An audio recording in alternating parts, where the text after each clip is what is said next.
अस्सलाम वालेकुम नाजरीन। ड्रामा से दाव की नेक्स्ट एपिसोड में आप देखेंगे आसिम जिसकी तबीयत काफी संभल चुकी है और वो अगले दिन अपनी वालदा को बताए बगैर नेहा के साथ उसकी वालदा के घर चला जाता है। नेहा वहाँ पर बैठती अपनी वालदा की बातों को सोचती है और उन्हें याद करके फिर से आपदीदा हो जाती है। अब जब ये दोनों घर वापस आए तो अलमास बेगम ने देखते ही इन्हें इंक्वायरी शुरू कर दी।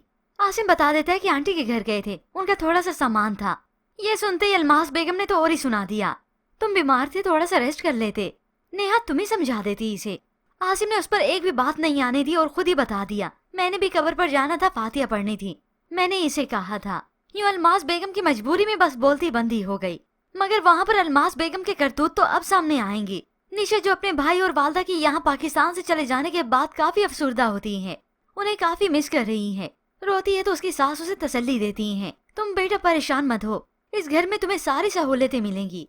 और अपने बेटे को लेकर उसे झूठी तसल्लियां भी अलग से देने लगी, जो कि ये तो अब नामुमकिन ही है। अब जब रात को घर वापस ये साद आता है, वो तो सामने दीवार पर लगे इस फ्रेम को देखकर गुस्से से आग बबूला हो जाता है और अब अपनी असलियत लेकर आता है इस निशा के सामने। फौरन से उतार दिया, ये फ्रेम किसने लगाया है? डरते डरते निशा अपना बताती है, मेरी और मेरी फ्रेंड की फोटो लगी हुई थी, उतार कर तुमने अपने भाई और माँ की फोटो लगा ली। और उसी वक्त गुस्से से इस फ्रेम को ही नीचे पटक देता है। निशा एकदम से डर गई, उसे तो समझ नहीं आया कि ये क्या हो रहा है। वो निशा जिसे माँ ने और भाई ने खास तौर पर इतने लाडों से पाला, वो भाई तो अपनी इस बहन का एक थोड़ा सा जख्म भी बर्दाश्त नहीं कर सकता, मगर यहाँ तो इस बहन की जिंदगी दाव पर लगी है। निशा रोते हुए जाकर सब कुछ अपनी सास को बताती है तो बस फिर उनकी ड्रामेबाजी भी शुरू हो जाती है। वो फिर से इस निशा को झूठी तसल्लियां देने लगी, तुम्हें पता है, देखा ना मैंने सास को कितना डांटा है, देखो वो अपने किए पर शर्मिंदा होगा, आकर तुमसे माफी मांगेगा। अब ये माँ भला निशा को क्या हकीकत बताए कि बेटे के आगे तो मेरी भी दाल नहीं गलती। हालांकि इस माँ ने जैसे कैसे करके साथ को समझाने की कोशिश की, वो भी लालच देकर, क्योंकि बेटे को पैसे की लालच है और माँ को यही कि बस घर बस जाए, क्योंकि बेटा इतना अच्छा है तो नहीं जो घर को बचा सके। माँ ने समझाया तो उसने तो खरी खरी सुना दी थी, ये शादी आपकी जिद का नतीजा है, आप अच्छी तरह जानती है कि बहुत मुश्किलों से उस लड़की को मैं बर्दाश्त कर रहा हूँ। अभी तो माँ ये जैसे कैसे करके खामोश हो गई, साथ में बेटे को पैसे की लालच भी दे दी कि देख लो, तुम ठंडे दिलो दिमाग से सोच लो कि अगर तुम अपनी बीवी निशा का ख्याल रखोगे तो तुम खुद भी फायदे में रहोगे, ये तुम्हारे लिए भी अच्छा है। अब ये सब सुनकर सास सोचने पर मजबूर तो होता है। और वहाँ ये नेहा है जो अपनी वालदा को आज याद करके बहुत रोती है।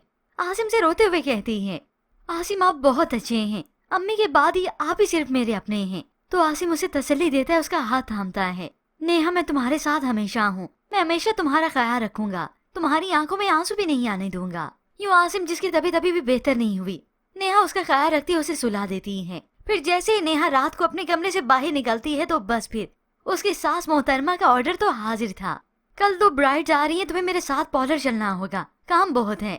नेहा ने बताया भी कि मेरी वालदा का सोहम है, मगर अलमास बेगम को कोई परवाह नहीं होती, वो तो पहले से सोची समझी चार के मुताबिक ये सब कुछ कर रही हैं, क्योंकि उन्हें तो पैसे से गर्ज है, किसी की खुशी या फिर किसी के गम से कोई सरोकार नहीं। उसे इमोशनली ब्लैकमेल करने लगी। तुम्हें अंदाजा है मेरी रेपुटेशन दाव पे है, ऐसे कैसे चलेगा ये सब कुछ? मैं क्लाइंट्स को जबान दे चुकी हूँ और उसे हुक्मन भी कह दिया कि तुम्हें मेरे साथ कल चलना होगा। ये सब सुनकर तो नेहा और भी जज्बाती हो गई, रोने लगी। यूं फिर वो इनकार कर ही ना सकी। यूं नेहा अपनी सास के इस दबाव में आकर मजबूरन पार्लर जाती हैं। वहाँ रोती अफसुर्दा होती हैं कि आज मेरी माँ का सोहम है और मैं यहाँ पर हूँ, और इसी मजबूरी में आकर वो ब्राइड्स को तैयार भी करती हैं। अलमास बेगम भी उसके सर पे ही सवार होती हैं, क्योंकि आज तो डबल डबल पैसे आने हैं। यूं ही नेहा ठीक से काम नहीं कर पा रही, वो काफी जज्बाती होती है, तो अलमास बेगम ने वहाँ भी उसे ना छोड़ा, उसे खरी खरी सुना देती हैं। और तो और अब इस अलमास बेगम के जुल्म सितम तो इस पर शुरू होंगे। वो नेहा पर हाथ उठाने से भी कासिर नहीं होंगी, उसे थप्पड़ दे मारेंगी और यूं आहिस्ता आहिस्ता करके नेहा के सामने अपनी सास की हकीकत खुलती चली जाएगी कि ये बनती क्या थी और असल में थी क्या। और वहाँ पर साथ भी पैसे के लालच में आकर, मजबूरी में आकर निशा से माफी मांगता है।